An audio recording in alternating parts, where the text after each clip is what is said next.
Selamat siang para netizen dimanapun kita berada, salam inspirasi bagi kita semua ya.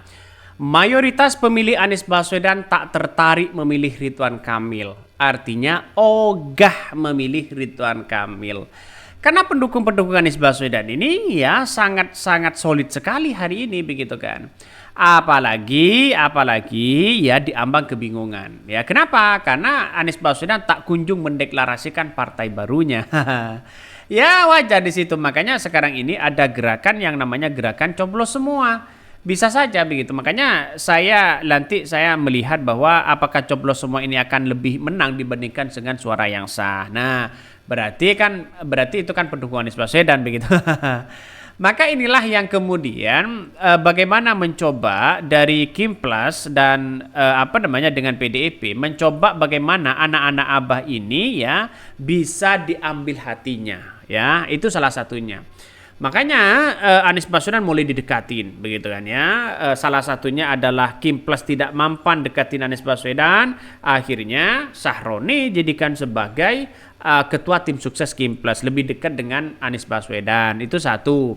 Yang kedua adalah Pramono dan Rano Karno kabarnya ada komunikasi begitu kan. Dengan tim anak Abah ini bagaimana siapa yang harus kita dukung. Nah, pada kenyataannya ini masih menjadi spekulasi sana sini begitu kan. Maka saya yakin dan saya yakinnya bahwa di lembaga survei dan bahkan non lembaga survei menyatakan bahwa mayoritas pemilih begitu kan ya tidak tertarik mendukung Ridwan Kamil atau ogah mendukung Ridwan Kamil. Buat apa? Kira-kira seperti itu logikanya begitu kan. Tapi ya inilah politik yang ada. Saya kira walaupun Ridwan Kamil sudah dipastikan menang, bisa saja popularitasnya di situ hati-hati begitu kan. Bisa saja kalah ya karena Pramono Rano Karno ini sekarang ini lebih dekat kepada Jackmania, kepada masyarakat begitu kan, sehingga bisa saja ya tenggelam begitu kan ya di detik-detik akhir. Mayoritas pemilih ya Anies tak tertarik memilih Ridwan Kamil. Bahkan ada yang mengatakan edisi pilkada ya berudu dan kecebong. Kadrun diem aja. Ngapain milih ya manusia gimmick ya, tengil katanya begitu kan, pong songong, ini komentar-komentar dulu begitu ya. Bahkan ini ya RK terlalu banyak janji yang mulu-mulu ya, terakhir janji mau ngasih dana 200 juta tiap RW saking ingin menangnya. Kalau memang akan ya jadi pemerang seperti makan siang gratis, dananya belum jelas. Jakarta boykot Ridwan Kamil ini menggema begitu kan ya, di berbagai daerah ini menggema sekali di situ. Artinya apa? Artinya bahwa ngapain kita harus memilih Ridwan Kamil? Kira-kira begitu logikanya. Artinya apa? Artinya mungkin tidak sebanding dengan apa yang kemudian dilakukan oleh Anies Baswedan. Jauh begitu kan ya. Ya mau bagaimana lagi begitu. Inilah politik yang ada. Makanya ada gerakan lawan coblos semua. Wah, ngeri-ngeri sedap ternyata komentar-komentar netizen ya. Gerakan melawan elit partai coblos semua, lawan ya, ngeri toh. Ngeri banget ini begitu ya. Rekam jejak RK bukan pemimpin yang terbukti membawa perubahan yang signifikan pada daerah yang pernah dipimpinnya, hanya sekedar seorang petualang politik ya. Kekurangan RK adalah rendahnya pemahaman secara holistik terhadap permasalahan masyarakat yang kompleks.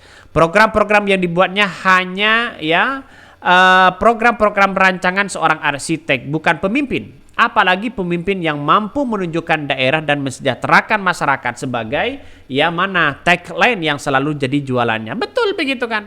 Artinya apa? Artinya kan pemimpin kalau hanya berbasis desain, ya itu buat apa begitu kan? Masyarakat itu butuh butuh kepastian. Bagaimana masyarakat DKI Jakarta itu sejahtera, itu satu. Bagaimana masyarakat ya angka kemiskinan di situ semakin turun. Bagaimana berpihak yang miskin ya berpihak kepada rakyat kecil dalam artian bahwa yang miskin kalau bisa menjadi orang kaya, yang kaya tetap posisi menjadi kaya.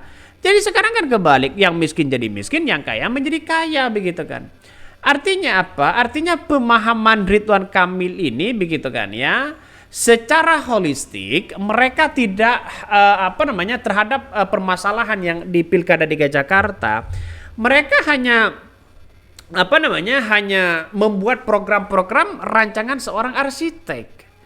Ya, makanya seorang arsitek ini kan merancang ini, merancang itu, begitu kan. Tapi tidak menunjukkan leaders yang kemudian mereka punya dampak kepada masyarakat.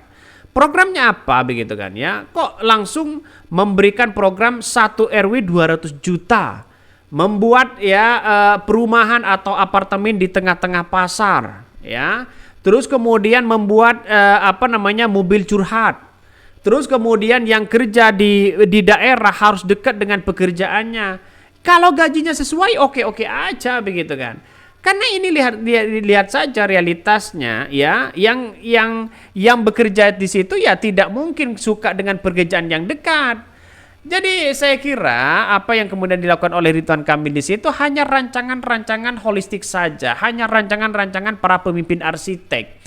Kalau membuat ini, membuat itu oke, tapi secara program yang kemudian diterima oleh masyarakat di situ seharusnya kan kesejahteraan. Itu yang paling baik, begitu kan. Program apa? Salah satu contoh seperti gagasannya Pramono Rano Karno. Saya tidak kenal dengan Pramono Rano Karno.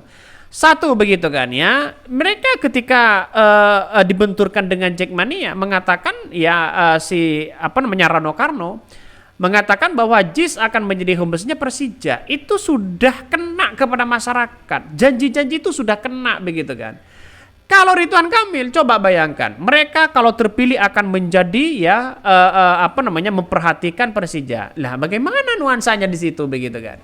Artinya secara tidak langsung bahwa Ridwan Kamil itu harus punya program sedemikian rupa terhadap rakyat kecil. Ya, bukan hanya ingin membangun itu, dapat duitnya dari mana? Logika sederhananya seperti itulah, begitu kan ya. Bagaimana jaminan masyarakat akuarium di situ, begitu kan. Bagaimana nanti, apakah mau digusur lagi di situ? Dan inilah pendekatan-pendekatan secara behaviораlis, pendekatan secara individual, satu persatu masyarakat. Bukan datang lalu kemudian dikelompokkan menjadi satu, lalu kemudian mengucapkan ini, tidak, begitu kan. Pendekatan seperti itu, satu persatu, begitu kan. Ya, terutama terhadap musyawarah. Ini Anies Baswedan sangat kencang sekali, begitu kan ya. Bahkan kata netizen, begitu kan ya, bahwa ide Ridwan Kamil ini adalah ide gila, ya. Bangun apartemen di atas jalan-jalan, bangun jalan dan bangunan-bangunan nangkang, Kita lihat saja di situ, begitu. Saya kira kalau toh pada akhirnya akan disamakan dengan negara-negara Eropa, boleh-boleh aja. Masyarakatnya saja buang sampah di situ, begitu kan sembarang. Kan kok begitu kan? Di negara-negara lain coba bayangkan, buang sampah itu hati-hatinya luar biasa. Kita lihat saja Ridwan Kamil memimpin memimpin Jabar, baik bukan itu aja, begitu kan. itu aja kok, begitu kalau ini berbicara realitas, ya. Tapi bagi kami adalah pendekatan yang sekarang dilakukan Pramono dan Rano Karno nampaknya mulai dari akar bawah, dan ini yang diterima, saya kira, begitu kan ya. Jadi saya kira apa yang kemudian disampaikan Ridwan Kamil agak jauh, makanya mayoritas pendukung Anies Baswedan di situ adalah tidak memilih Ridwan Kamil. Coba kita baca ya. Berdasarkan survei dari Political Strategy Group PSG menunjukkan mayoritas pendukung Anies Baswedan tidak akan memilih Ridwan Kamil. Dengan angka berapa? Dengan angka yang kemudian yang dilakukan di situ adalah hampir berapa persen ini 29%. Sementara toleransi kesalahan margin of error-nya pada tingkat kepercayaan 95%. Oke, ya. Maka tingkat di sini adalah rata-rata, begitu kan ya. Rata-rata dari Ridwan Kamil itu hanya 15%, begitu kan. Mungkin salah satunya. Kemudian dari fans Ridwan Kamil kira-kira hampir 20%, ya. Ini sudah jelas, ya. Dari 50% itu hanya 90% yang menyatakan setia kepada Ridwan Kamil, berpindah dukungan. Artinya hanya 19%, kecil, begitu kan. Sementara 42% responden memastikan tidak akan mendukung Ridwan Kamil. Bayangkan 42% banding 16%. Oke, mungkin itu yang kami sampaikan, Tonton terus channel dari podcast rakyat ini. Jangan lupa di subscribe.